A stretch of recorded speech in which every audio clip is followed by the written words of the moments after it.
Bom dia, meus irmãos, a paz do Senhor Jesus a todos. Queridos, conforme eu havia dito ontem, a gente já está postando aqui uma série de reflexão, apresentando para os irmãos aqui alguns princípios que devem reger a nossa vida e o nosso ministério enquanto obreiros. Nossa reflexão é especificamente para obreiros, para líderes que já estão no exercício. Bom, lembrando que estamos no processo de formação, estamos formando ainda uma liderança, então por isso eu, em oração, senti esse desejo de estar mais próximo dos irmãos, compartilhando um pouco do nosso coração, um pouco da nossa visão, como a gente vê a igreja, como a gente vê a liderança, como a gente enxergamos. Além de ser um tempo de aprendizado, eu acredito que vai ser um tempo também de conhecimento, para que os irmãos conheçam um pouco a nossa visão, a visão que Deus nos confiou enquanto pastor da igreja. Bom, quero trabalhar 2 pontos com os irmãos. Hoje eu não vou trabalhar nenhum texto bíblico nessa primeira reflexão. Na segunda vamos trabalhar vários textos. Mas a princípio eu gostaria de trabalhar 2 pontos com os irmãos hoje. Primeiro, mostrar aos irmãos alguns compromissos que todo obreiro ele precisa ter. São compromissos inegociáveis, são compromissos que todos nós precisamos ter. Bom, e segundo, eu quero mostrar aqui alguns critérios que a gente se utiliza. São alguns dentre muitos critérios pautados na Bíblia que a gente se utiliza para reconhecer a liderança e o ministério de alguém. É com base nesses critérios que nós reconhecemos uma pessoa como líder e abrimos espaço para que ela possa exercer a sua liderança, tá ok? Bom, primeiro eu quero falar de alguns compromissos que o obreiro e o líder ele precisa ter. O primeiro compromisso que o líder precisa ter parece ser muito óbvio, muito claro, porém é muito importante a gente aqui reafirmar isso. O primeiro compromisso que o obreiro precisa ter é com Deus. Pastor, é importante dizer isso, mesmo parecendo ser muito óbvio, muito claro? Sim, é muito importante. Porque há muitas pessoas que perdem o Deus da obra, fazendo a obra como se a obra fosse mais importante do que o Deus que o chamou para a obra. Então, Deus, ele é a pessoa central, ele deve ser o centro da nossa vida e do nosso ministério. Então, o primeiro compromisso que nós obreiros precisamos ter, que todo líder, todo obreiro precisa ter, é com Deus. Segundo compromisso que o obreiro precisa ter é consigo mesmo. O obreiro precisa cuidar de si mesmo, Ele precisa cuidar das suas emoções, precisa cuidar do seu coração, ele precisa cuidar da sua saúde espiritual, mental, psicológica. O obreiro precisa cuidar de si mesmo. Porque o obreiro que não cuida de si mesmo, ele estará desqualificado para cuidar de outros. Então o obreiro nunca pode perder de vista ele mesmo. Talvez a primeira pessoa que você precisa liderar e cuidar não é daquela que está na igreja. É aquela pessoa que você vê todos os dias no espelho. Ela precisa de cuidado. Então ela deve ser a sua prioridade. Você precisa cuidar de você mesmo. Cuidar do seu coração, cuidar das suas motivações, cuidar de tudo. Cuidar da sua própria vida. Ok? Terceiro compromisso que o obreiro precisa ter um compromisso com a sua família. O obreiro precisa governar bem a sua casa, cuidar dos seus filhos, cuidar da sua esposa, a esposa cuidar do teu esposo. O obreiro precisa orar com a sua família, orar dentro de casa, ler a Bíblia, ministrar. Então o obreiro precisa ter um compromisso com a tua casa. A nossa liderança não começa fora, ela começa dentro. Nenhum sucesso fora justifica o fracasso dentro. Não adianta ser bem sucedido fora das instalações, fora de casa, e ser fracassado dentro. Então nós precisamos cuidar da nossa própria casa, governar bem a nossa casa. Bom, o terceiro compromisso parece ser muito óbvio também, o quarto, é cuidar. O compromisso que o obreiro precisa ter é esse compromisso com a igreja, Embora pareça ser muito óbvio e claro, mas é importante reafirmarmos aqui. Em alguns lugares por aí, o que a gente percebe é que alguns obreiros eles têm compromisso com tantas outras coisas, mas não têm compromisso com a igreja local. E o obreiro precisa ter compromisso com a igreja local, orar pela igreja, amar a igreja.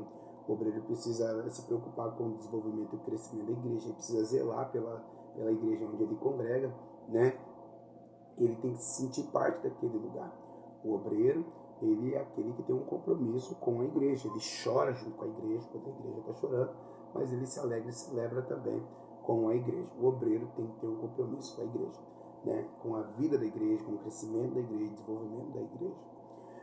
Fora isso, o obreiro precisa ter mais outros 2 compromissos, compromisso com a oração e compromisso com a palavra. Certa feita perguntaram para Martinho Lutero, Qual é mais importante, a oração ou a palavra? Lutero, na tentativa de responder essa pergunta, aquele jovem rapaz, ele vai dizer, pergunta para o passarinho qual é mais importante, se é a asa da esquerda ou da direita. Em outras palavras, Lutero está dizendo, olha, se faltar um, ele não consegue levantar voo. De igual modo, o obreiro, ele precisa ter um compromisso com a oração e com a palavra, porque só com a oração e a palavra ele consegue levantar voo, ele consegue fluir.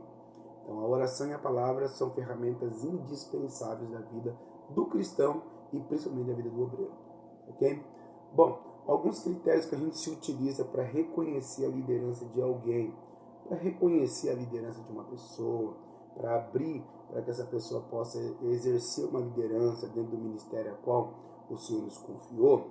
Primeira coisa que a gente avalia é se essa pessoa já exerce o ministério a qual ela foi um dia separada. Exemplo, é comum chegar alguns pastores, e vão chegar muitos outros, né? E já chegou, houve um tempo em que veio um pastor para o nosso ministério, só que não tinha como reconhecer o ministério dele como ministério pastoral, porque ele não exercia pastoreio sobre ninguém, nunca ganhou uma alma, nunca fez uma visita, nunca aconselhou ninguém, nunca cuidou de ninguém, então é difícil reconhecer a pessoa daquilo que ela nunca fez, entendeu? Então fica difícil.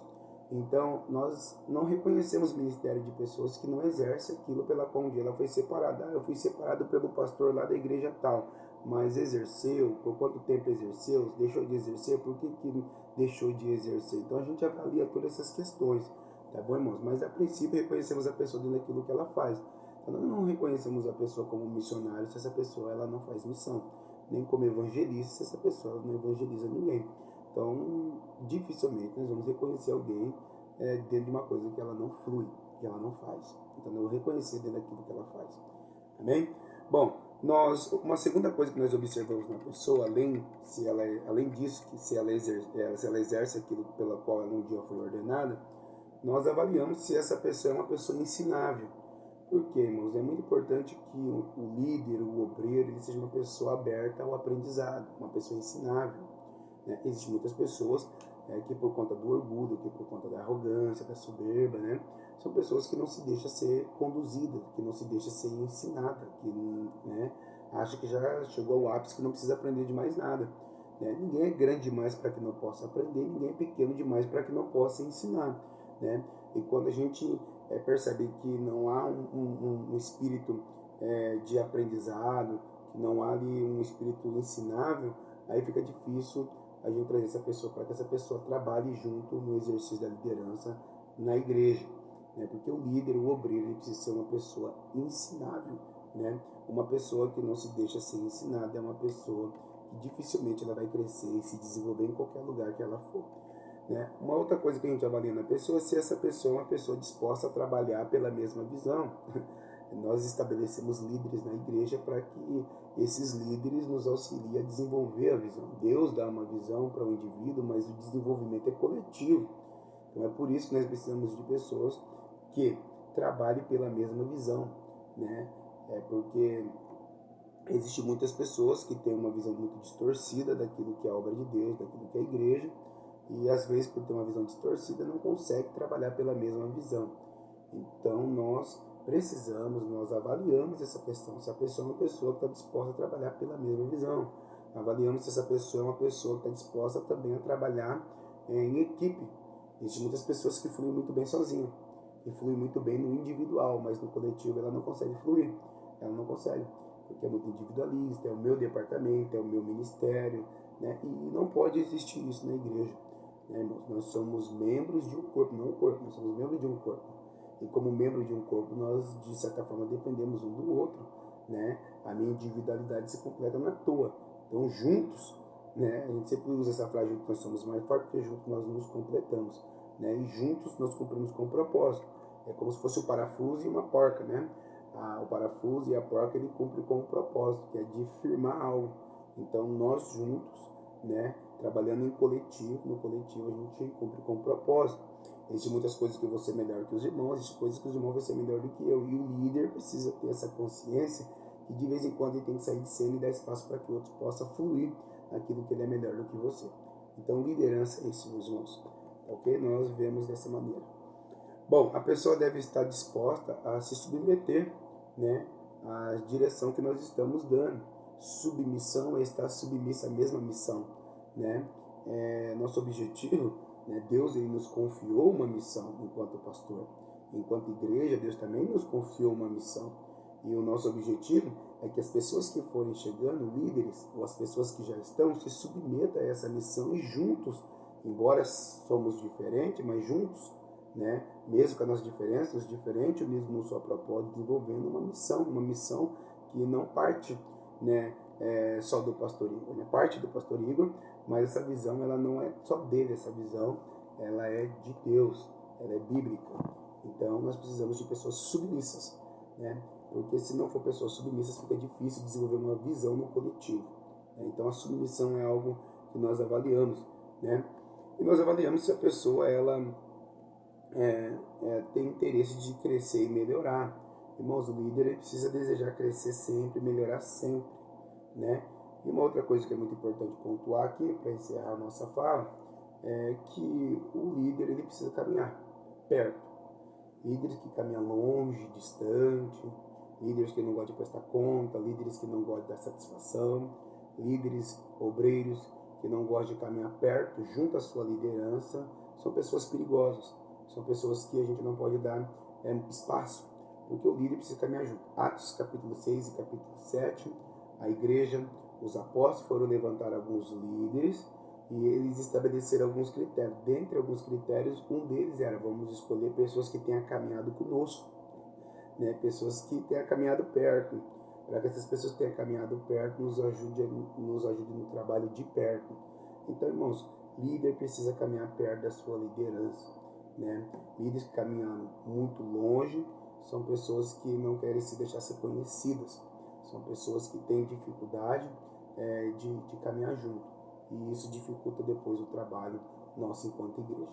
Bom, na nossa próxima temática vamos trabalhar alguns textos bíblicos. A princípio eu gostaria de deixar essas duas reflexões: compromisso que o obreiro precisa ter, né?